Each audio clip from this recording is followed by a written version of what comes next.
কোনো একটি ভ্রমণ আধ্যাত্মিক সফরের মর্যাদা পেতে পারে। ঈমানদারদের জীবন কাবা কেন্দ্রিক। কাবাই জান্নাতের পথে অভীষ্ট লক্ষ্য অর্জনের প্রাণকেন্দ্র। কাবার সান্নিধ্য বিশ্বাসী মনে দোলা দেয়।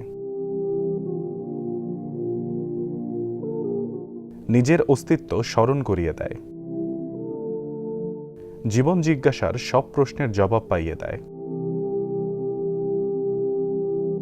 কাবার প্রভুর কাছেই আমাদের সব চাওয়া পাওয়া।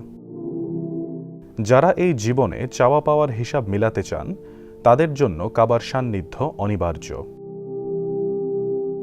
কে কোন দৃষ্টিতে বাইতুল্লাহ বা খানায়ে কাবার দিকে তাকালো সেটাই মুখ্য। গিলাপে ঢাকা একটি পাথরের ঘরকে মুমিন বান্দা আকর্ষণের স্থান তখনই বানাতে পারে যখন তিনি এর ভেতরে আল্লাহর নির্দেশ ও আসমানি মর্যাদা অনুভব করবেন।